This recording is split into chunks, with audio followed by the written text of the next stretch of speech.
You see, you are a government servant. There is a rather poor perception of government servants in the society. Apart from issues like corruption, red tapeism, nepotism, there are two major issues which are a cause of concern for the bureaucracy. One is risk aversion and other is your indecision. Do you think that these are real two maladies the present day bureaucracy is suffering from? How about the sociology of corruption? Why society accept corruption and they are not against corruption per se as value?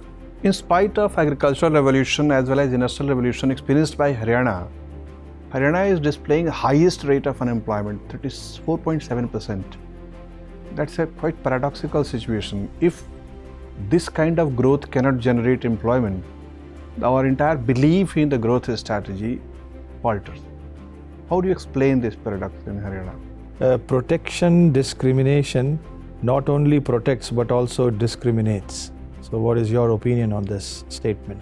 Recently there has been some controversy about the appointment of retired judges to some positions. How do you see it?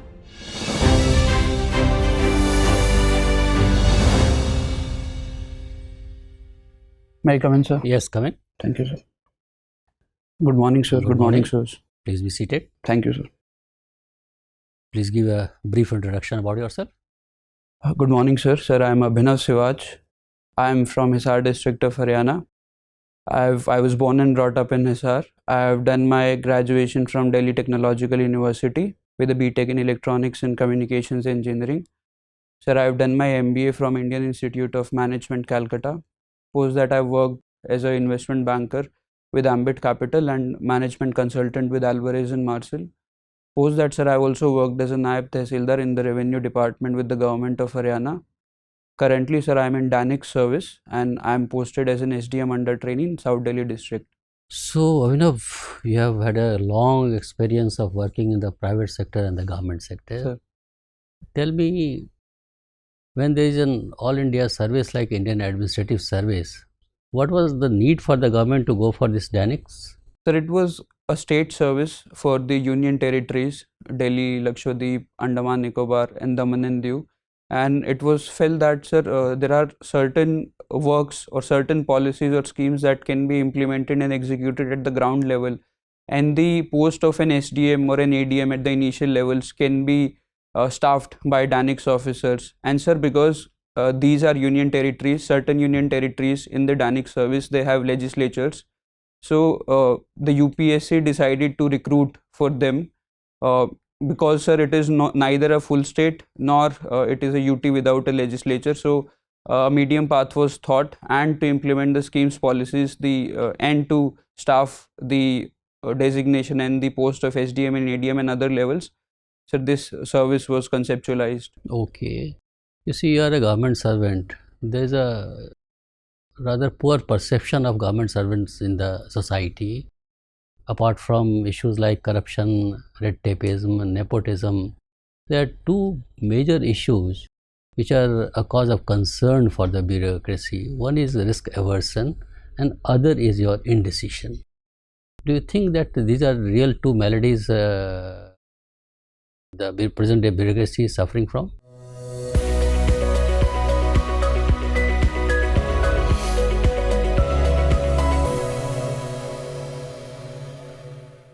Sir, to some extent, risk aversion and indecisiveness are some of the concerns that bureaucracy and the civil services and other officers have today, sir. Although, sir, there are other issues also, but yes, sir, these are some of the issues. However, sir, How to get over this issue?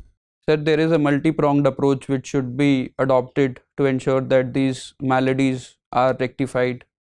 Firstly, sir, there should be certain protection to civil servants who are acting in their bona fide intent, which already is being provided to them, sir, that if a certain civil servant is acting in a bona fide way and he or she makes a mistake, then, sir, there is certain protection and there is certain leeway that is given to them. Secondly, sir, there should be incentivization of civil servants who go out of the way and who take fast decisions, who are acting to increase the efficiency of their offices.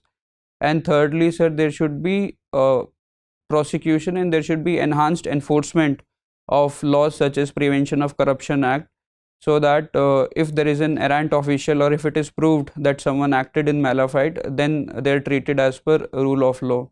And fourthly, sir, there should be regular trainings which should be conducted so that civil servants are motivated to act decisively and to not be risk averse, at the same time following the rule of law and following the procedural mechanisms that are established. Okay.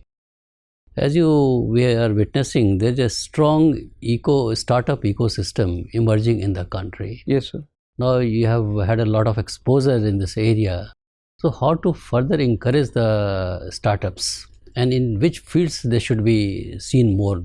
Sir, on the first question as to how startups should be encouraged, sir, firstly, there should be access to credit and access to capital that should be provided to them. Secondly, sir, there should be hand holding by the industry veterans or industry leaders, which is currently being done in the form of incubations or startup accelerators. There are various venture capitalists also who are coming up. Thirdly, sir, there should be certain discounted mechanism to provide startups with their offices, rented spaces, or certain ecosystems can be created where there are many startups, they can come, they can have their offices, and so that their operational costs are reduced. And fourthly, sir, there should be certain enforcement of the IPR norms and IPR rights, so that if any startup is doing R&D or if any startup is bringing out a new product, then the uniqueness or the unique selling proposition of that idea or that product is secured through a IP right. And sir, on the second question as to which sectors should be focused upon, sir, ITES is one such sector where we would see a growth in the industry and startups would also grow. Second sector would be, sir, growth of aggregators, and they would operate across various fields such as urban mobility, such as Uber, Ola, or food aggregators, etc. And sir, currently we are also seeing that there is some trend in wearables also, wearables and wearable technology. And fourthly, sir, pharmaceuticals also is one such sector where startups can pick up. Okay, thank you very much. Thank you, sir. Hello. Good morning. Abhinav, you were discussing with sir regarding this, the image of the bureaucrats in general in the society is not very good. If I talk specifically about you, you're a DTU IIM person. Sir. You're willing to work as a Naib Tehsildar. SDM Sahab, all through your life, you'll have this apprehension about you because ultimately the image is so bad that you are in this bureaucracy not for nice reasons. What is going to be your personal strategy to cope with such apprehensions about your personality and character? Sir. No matter what you do or do not, you'll always be believed as a corrupt officer. Why else otherwise a DTUIM person will be willing to get into bureaucracy? Sir, here I would answer it in two aspects. Sir, my conduct, my deeds, my actions would be such that I'll try to propagate the message that I'm a person who doesn't tolerate any kind of corruption, any kind of risk aversion, or any kind of indecisiveness. I would be empathetic, considerate, and sir, I would try to provide grievance redressal and to address the issues as That's well as... more like a message to the nation, Rashtra Ke Naam Sandesh. Yes, sir. Materially, how will you handle it in a way that your own kids do not have such apprehension about you? Sir, why else otherwise? For example, I'm asking why else a DTUIM person would be willing to become a Naib Tehsildar, which you did? Sir, firstly, it was because of the work profile, sir. As a Naib Tehsildar is Naib Tehsildar. Yes, you sir. understand that? Yes, sir. Who gets less than the internship amount your colleagues must be getting. Yes, sir. If he is honest. Yes, sir. Sir, but the work profile was such that, sir, and even in my limited experience as a Naib Tehsildar, sir, I was able to bring certain incremental changes, sir, and as I was able to serve the people and, sir, redress their grievances in a very better way. I was expecting that you will be giving me a sociological perspective to it. You are a sociology student. Sir, firstly, there are two aspects, sir, personal aspect and the other is social aspect. Sir, firstly, I would like to touch upon the personal aspect, sir, and then, sir, I would like to touch upon the social aspect. From the personal aspect, I feel that as a Naib Tehsildar and also as an SDM under trainee, I think that even if certain incremental changes that I can bring or this we can bring, so they can have lasting impact on people. For instance, sir, I would have accepted it had it been you been a BA person. But you did your BTech, you did your IIM, you in fact was willing to do CFA. yes, So the direction suggests that society and social good is not on top of your mind. It is something else. sir, I have been able to use my skills in my current job also, and sir, as a Naib Tehsildar also. How about the sociology of corruption? Why society accept corruption and they are not against corruption per se as value? Sir, as a, I would beg to differ here, sir. Society largely doesn't accept corruption. It could be the private vested interests of the family of the individual or the individual that motivates him or her, or that maybe makes them indulge in corruption. Sir, society as a large doesn't accept, Indian society doesn't accept corruption, and sir, the 2000, there have been various movements, sir, where society has collectively campaigned against corruption. Sir, it could only be the family or the individuals who are benefiting Have from you such. actually studied sociology? Yes, sir, I've studied sociology, sir. What is taboo? The taboo? I was asking in that context. Sir, the taboo is something which is looked down by the society as something which is not favorable with the social or cultural movers or the status or the current sociological currents in What the are society. the different theories about taboo formation? Sir, Sigmund Freud gave one theory about taboo formation, where he linked formation of taboo with respect to the psychological aspects of an individual. Sir, there have been other sociologists who have given theories with respect to taboo, which is that if there is a generally socially accepted notion in the society, and if someone acts or someone works in a way which is antithetical to that, and which is not favorable for the society, then that becomes a taboo. For instance, sir, the abolition of sati in the initial phases, when people were asked not to have sati, that was a taboo, but with legislations coming in, that got normalized, and it did not remain a taboo then. Abhinav, you mentioned that you like to analyze the Bollywood movies and things like that. I just want to go in a adjacent direction about this BBC documentary thing. World over, person after person, institution after institution are pointing fingers at India on India's handling of BBC documentary. What was a great loss for the government to allow this documentary? I mean, people will see and forget about it rather than now pointing out, announcing to the whole world that we are a weak democracy.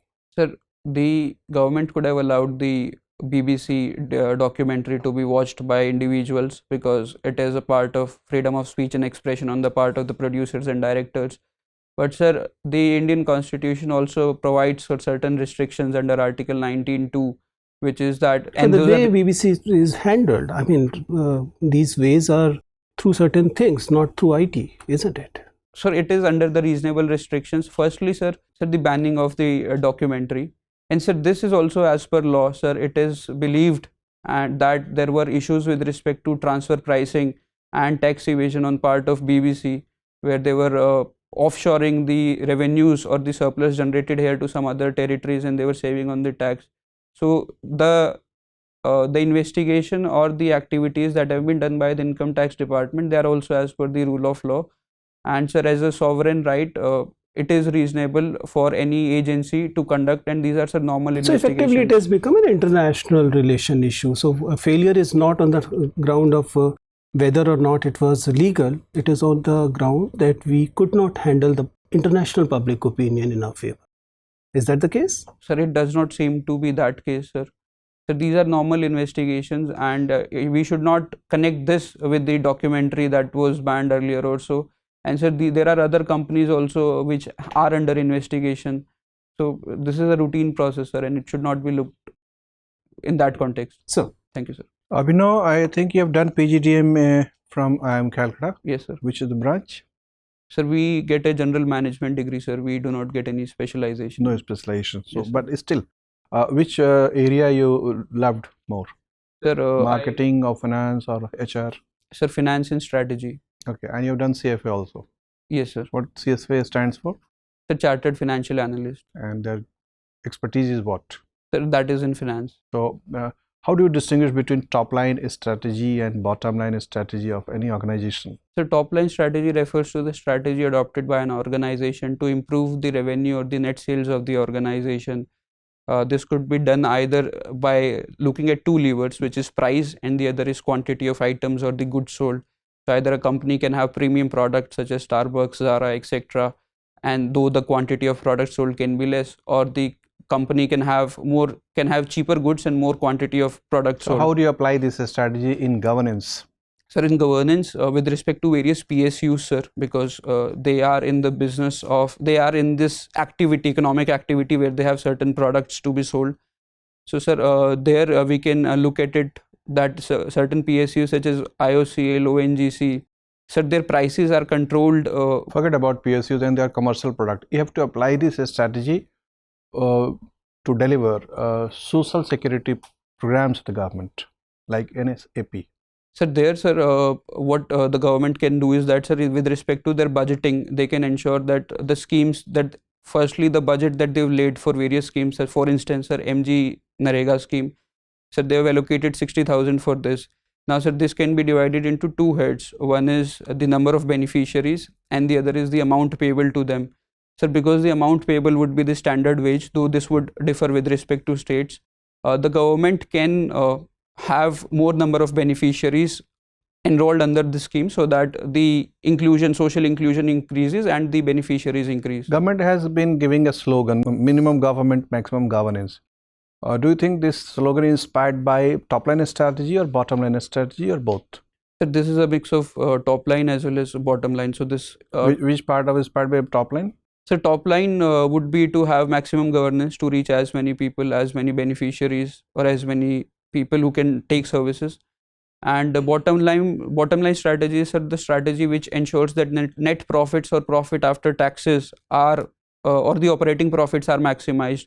So in that way, sir, with respect to minimum governance, the government wants to reduce the operational costs, also reduce or say optimize the efficiency of the government. That's good. And what do you understand by trickle down effect? So trickle down effect refers that if there are certain surplus which is enjoyed by the top section of the society, and if that segment of the society grows or that prospers, then, sir, some of the surplus would trickle down to people who are at the bottom of the pyramid or to people who are below. And what exactly is the mechanism of this trickling down of resources to the bottom of the pyramid? Sir, it is in the context of India, sir, it is done through tax allocation, sir, and through taxation. So, sir, the surplus wealth or the excess wealth that is taxed, and sir, then that taxable income is redistributed. Can promotion of luxurious goods production and consumption strengthen trickle down effect? Yes, sir, that can strengthen trickle down effect. How exactly? Sir, the sales of those products would grow. We have, sir, GST. Some of them products would attract a GST of 28%. And also, sir, there would be income tax also that would be accruing on the sellers or the producers of that. So we'll have both indirect and direct taxes, sir, that will go to the government. In spite of agricultural revolution as well as industrial revolution experienced by Haryana is displaying highest rate of unemployment, 34.7%. That's a quite paradoxical situation. If this kind of growth cannot generate employment, our entire belief in the growth strategy falters. How do you explain this paradox in Haryana? Sir, firstly, there is high per capita income and there are industrial activities, but sir, there is a demand and supply gap that we have in Haryana. Sir, due to low skilling and lack of appropriate capabilities and limited employability of the individuals, the demand for employment is met by people from other states. So that is one reason, sir, which accounts for the high unemployment. The other reason is that, sir, the industries or the employment opportunities are limited to certain sections, sir. Certain sections of the state, which is districts like Gurgaon, Faridabad, Sonipat, Panipat. The other districts, 16, 17 districts, they do not have those kind of industries or employment opportunities. Thirdly, sir, entrepreneurship has also seen a limited growth in the state of Haryana. So those avenues are also limited. So these are some of the reasons which explain the unemployability. Okay. My final question, as you have worked as tax administrator and also finance expert, how do you define tax buoyancy? The tax buoyancy refers to the increase in tax collections which happens as the national income or the GDP of a nation increases. So that defines tax buoyancy, sir. And is it different from tax elasticity? Yes, sir, it is different from tax elasticity. So what exactly that is? Sir, I'm not having a very appropriate idea about tax elasticity. Thank you, doctor. Sir. Abhinav, you have been a management postgraduate. You worked on business strategies as well. Sir. So if you become a district administrator and you come to know that this particular district was famous for its scent industry, perfume industry, but it has died down over the years. So how are you going to revive it, and what will be your strategy?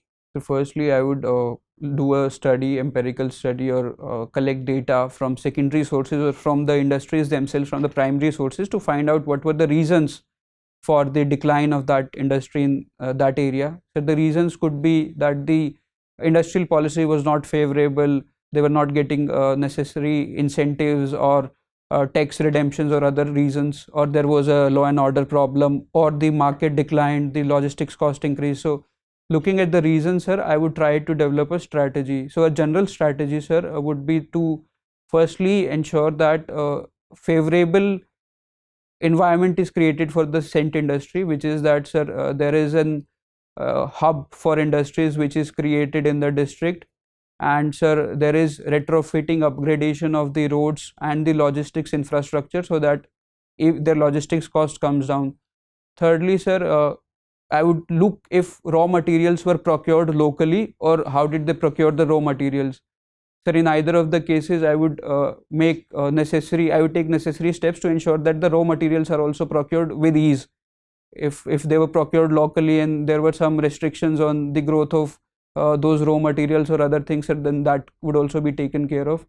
And fourthly, sir, because I would be the district magistrate, I would make a proposal and send it to the Honorable Council of Ministers and Honorable CM to formulate and to incorporate the demands of that industry in the overall industrial policy of the state. Okay. Recently, Microsoft had laid off 10,000 employees. What is the reason behind that? Sir, firstly, it is a part of the restructuring policy of the organization, sir, where they are taking steps to ensure that the employee cost reduces, and sir, the appropriate skilled workforce that they get is dedicated to certain they get the skilled employee, and they're able to downsize the workforce, sir. Secondly, sir, there has been a general issue with IT companies lately in the post-COVID period, sir. So that could be a general industry trend which has led to the restructuring at Microsoft. So how do you see the future of IT? So the future seems bright. This is a phase where there have been subdued growth for the industry, and with services sector picking up and with the demand for IT services picking up, sir, the growth would resume. Okay. What is this SCO? Have you heard of this organization? What is this? So this is Shanghai Cooperation Organization. Okay, so what were the objectives of this organization? So this was formed with the objective to fight anti-terrorism and to have cooperation between Central Asian nations and certain East Asian nations also, sir. Okay, so recently Iran has been given a full membership. You must be knowing about this. Sir. So what is its geopolitical implications? Sir, firstly, the membership SCO as an organization is growing, sir. Last year also it had added members, and now also it is expanding. Secondly, sir, from the Central Asian economies, now it is moving towards the Western economies. So players such as Iran, which have geostrategic importance with respect to access to seas or ports such as Gwadar port, or which have important stake with respect to connectivity, such as they are an important part of INSTC corridor or Ashgabat agreement or other pipelines. So that is one reason, sir. That is one implication with respect to connectivity. Secondly, sir, it would also ensure that the trade amongst the members of SCO is increased. And thirdly, sir, it will, with respect to anti-terrorism or counter-terrorism also, it will ensure that there is cooperation amongst these nations, and Iran also becomes a stakeholder with the efforts of the current SCO members to fight anti-terrorism and also to have a major front against the other nations. Okay, my last question to you. Protection discrimination not only protects but also discriminates. So what is your opinion on this statement? Yes, sir, it protects the individuals or the sections of society to some extent, but it also discriminates because it creates an opportunity structure for those sections which is not provided to other sections of the society.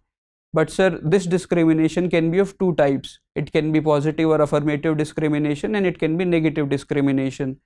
As long as, sir, this is affirmative discrimination or discrimination to take care of the historical wrongs, then, sir, this kind of discrimination is suitable or appropriate.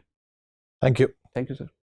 Abhinav, Sir. you have done electronics and communication engineering. Sir. So tell me, what is OLED and what is micro LED? Sir, OLED is organic LED, and micro LED is a type of light emitting diode. But sir, the major difference between them is with respect to composition of the LEDs through which the display or through which the light is emitted. So that is the difference, sir. Second difference with respect to them is, sir, the size of the display or size of the. What will be the basis for this micro LED technology? Sir, there is sir, it is basically a diode which works on electric current. Sir, as electricity is passed through a diode, there is emission of electrons. What is the role of sapphires in this? Sir, sapphires play a part in the display which is happening through this LED. Are they also there in the OLEDs? Sir, I'll have to check about that, sir. Okay. Recently, there has been some controversy about the appointment of retired judges to some positions. How do you see it? Do you think, as famously Arun Jaitley ji had said, that pre-retirement judgments are often influenced by post-retirement job considerations? Do you think there is some truth in that? Sir, constitutionally, there is no limitation on the appointment of retired judges as the governors or to any other post, except that they are not allowed to practice. So, sir, constitutionally, there is no bar to this. And one thing is legal, another thing is being moral. So, how do you see it? Sir, the statement of the former Honorable Finance Minister may not be true for all cases, sir. There may be certain individuals whose current pre-retirement decisions may be biased by post-retirement benefits. But, sir, it depends on the moral compass. Should judges take such job offers of being appointed as governor or being nominated to Rajya Sabha, etc.? The judges can take such offers, but there should be some structural arrangements and certain procedures which need to be followed before their appointment. For instance, sir, in other nations, in India can also have on the similar lines, sir. Firstly, there should be a cooling off period. Secondly, sir, the appointment may not be done by the government. There can be a committee on the lines of NGAC which has representatives. Okay, Abhinav, you are also a student of sociology. So my next question is about the excommunication thing. What is excommunication and how do you see the Dawoodi Bohra community issue? Sir, excommunication is a social measure, is a form of social control which is exercised by the society, and this is an informal social control which is based on cultural norms where certain individuals or certain groups in that society are not made a part of that society. How do you see it in the context of Dawoodi Bohra issue? Sir, the issue is currently sub judice, sir, And I just want your opinion as a student of sociology. sir, if it is a part of their unique cultural practices or essential religious practices or cultural practices, then that Let me make it more simple for you.